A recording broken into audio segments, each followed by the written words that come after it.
ہمارا تعلق دارالعلوم دیوبند سے ہے۔ دارالعلوم دیوبند ایک عظیم الشان دینی درسگاہ ہے جس کی دین اسلام کے لیے قربانیوں کی ایک تاریخ ہے، ایک داستان ہے۔ اس دارالعلوم کی ایک بہت بڑی شخصیت، بلکہ سب سے پہلے طالب علم جو بعد میں علامہ زماں کہلائے، شیخ الہند کہلائے، حضرت شیخ الہند مولانا محمود حسن دیوبندی رحمۃ اللہ تعالی علیہ۔ بعض محمود الحسن پڑھتے ہیں، محمود الحسن نہیں ہے بلکہ محمود حسن دیوبندی رحمۃ اللہ علیہ۔ حضرت رحمۃ اللہ تعالی علیہ کا ایک فرمان دکھایا جاتا ہے اور نہ سمجھنے کی وجہ سے اس کو پیش کر دیا جاتا ہے۔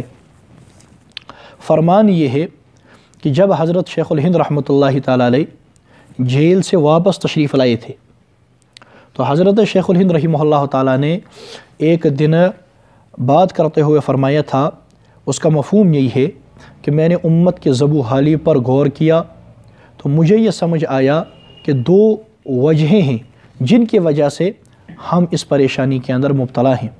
وہ دو وجہیں، ان کو ہمیں ختم کرنا ہے اور ہمیں امت کو ایک صحیح راستے کی طرف لے کر کے چلنا ہے۔ ایک وجہ یہ ہے کہ ہم قرآن پاک سے دور ہیں، اور دوسری وجہ یہ ہے ہمارے آپس کے اختلافات۔ لہٰذا اب کرنا کیا ہے؟ ایک تو قرآن پاک کا درس دینا ہے، قرآن پاک کے دروس عام کرنے ہیں اور جگہ جگہ قرآن پاک کے درس دینے ہیں، چھوٹے چھوٹے بچوں کو یاد کرانا ہے، ان کا تلفظ ٹھیک کرانا ہے، بڑے لوگوں کے سامنے اور جو اس سے آگے چلے معانی بتانے ہیں، اور قرآن پاک کا درس عام کرنا ہے۔ اور دوسرا یہ جو آپس کے اختلافات ہیں ان کو نہیں چھیڑنا۔ تو اب بعض حضرات ہمیں کہتے ہیں کہ جی نہ آپ درس قرآن دیتے ہیں اور آپس کے اختلافات چھیڑتے ہیں، لہٰذا یہ آپ تو الٹا کر رہے ہیں۔ حالانکہ شیخ الہند رحمۃ اللہ تعالی علیہ جو دیوبندیت میں حجت کا مقام رکھتے ہیں اور جو امامت کا مقام رکھتے ہیں، دیوبندیت میں جو اہل سنت والجماعت کی سچی ترجمانی کا نام ہے، تو آپ تو اس کے خلاف کر رہے ہیں۔ تو ہم ان سے یہ بات عرض کرنا چاہتے ہیں اور کرتے ہیں، اور پہلے بھی کچھ ساتھیوں نے ہم سے عرض کیا تھا تو میرے ذہن میں بات آئی، ہم نے پہلے بھی جواب دیا ہے، آج بھی ہم دہرا دیتے ہیں، یہ کہ ہمارے جو اکابرین ہیں، ہمارے اکابرین جیل والے بھی ہیں اور ریل والے بھی ہیں۔ امیر شریعت سید عطا اللہ شاہ بخاری رحمۃ اللہ تعالی علیہ، ان سے کسی نے پوچھا، کہا شاہ جی زندگی کہاں گزری؟ تو حضرت نے فرمایا، کہا آدھی جیل میں آدھی ریل میں۔ اور یہ بڑا کہا جاتا ہے ہمارے اکابرین جیل والے بھی ریل والے، تو اکابرین نے جیل والے کام کیے تو تب جیل گئے نا، اور ہمیں مشورہ دینے والے وہ صرف ریل والا کام کرتے ہیں، وہ جیل والا کام نہیں کرتے۔ تو اکابرین کی باتیں زیادہ وہ سمجھ سکتا ہے جو جیل والا بھی ہو اور ریل والا بھی ہو۔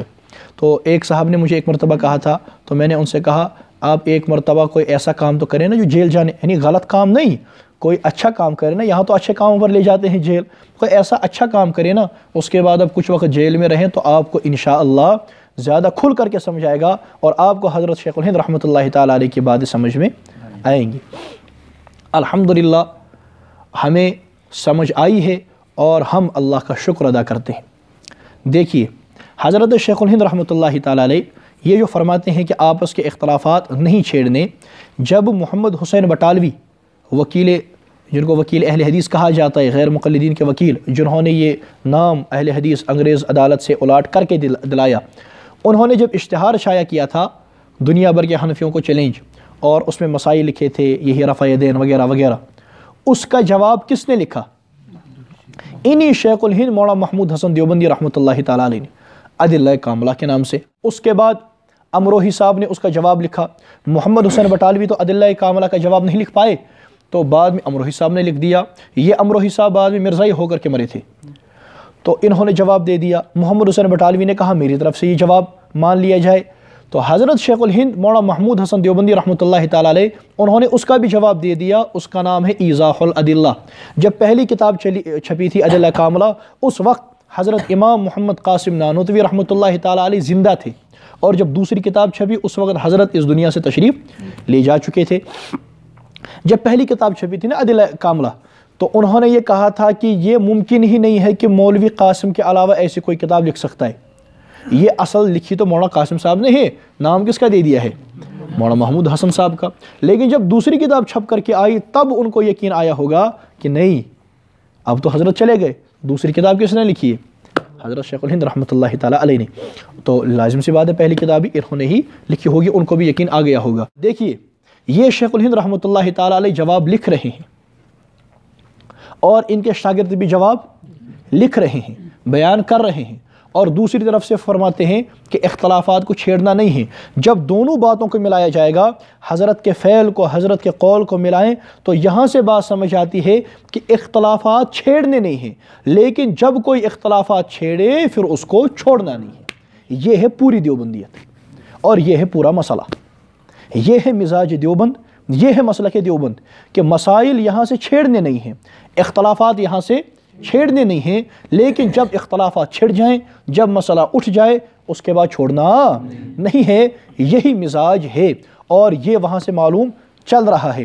ہماری وادی کشمیر میں اختلافات ہم نے چھیڑے نہیں ہیں، اختلافات تب سے چھڑے گئے تھے جب میں ابھی خطابت کے میدان میں آیا بھی نہیں تھا، میں نے تقریریں شروع بھی نہیں کی تھی، تب یہاں غیر مقلدوں نے مسائل چھیڑے ہیں، تب یہاں کے حنفیوں اور اہل سنت والجماعت کو مشرک کہا گیا، تب یہاں امام ابو حنیفہ رحمہ اللہ تعالیٰ پر تبرہ کیا گیا، تب سے یہاں مساجد پر ناجائز قبضہ کیا گیا، تب سے کہا گیا جو امام کے پیچھے سورۃ فاتحہ نہ پڑھے اس کی نماز نہیں ہوتی، رفع دین کے بغیر نماز ناقص، آمین بالجہر کے بغیر نماز ناقص، مساجد میں لڑائیاں اور مراکز میں لڑائیاں اور خانقاہوں میں لڑائیاں اور یہاں بازاروں میں لڑائیاں یہاں شروع کروائی گئیں، جہاں جہاں غیر مقلدوں کا بس چلا۔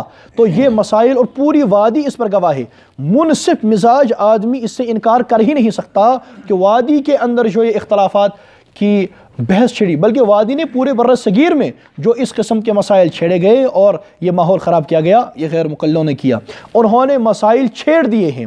اختلافات ہم نے نہیں اٹھائے، اختلافات پہلے سے اٹھائے گئے ہیں، اختلافات قائم کر دیے گئے، اب ہم ان اختلافات کا ازالہ کرتے ہیں، ہم عوام کے سامنے کہتے ہیں یہ اعتراضات غلط تھے اور جو مسائل انہوں نے بکے وہ غلط ہیں، اور اس کے بارے میں آگاہی کرتے ہیں۔ تو ہم نے مسائل چھیڑے نہیں، ہم نے اختلافات اٹھائے نہیں، اختلافات غیر مقلدوں نے اٹھائے، ہم تو ان کا ازالہ کر رہے ہیں۔ اور یہ سیدھی سی بات ہے، جب کوئی اختلاف اٹھائے، کوئی چھیڑے، پھر اس کو چھوڑنا نہیں۔ تو ہم نے جو ان کو نہیں چھوڑا تو اس کا کچھ فائدہ آیا نہیں آیا؟ ارے آیا نا۔ یہی ہے مسئلہ کہ دیوبند کہ مسائل چھیڑنے نہیں ہیں، اور جو چھیڑے اس کو چھوڑنا نہیں ہے۔ یہ شیخ الہند رحمۃ اللہ تعالیٰ علیہ کا فرمان اور آپ کا عمل ملا کر کے یہ بات پتہ چلتی ہے۔ بلکہ اور جہاں تک درس قرآن کا مسئلہ ہے تو الحمدللہ میں درس قرآن بھی دیتا ہوں، اور الحمدللہ جن کی مسجد میں دیتا ہوں وہ حضرت بھی تشریف فرما ہے۔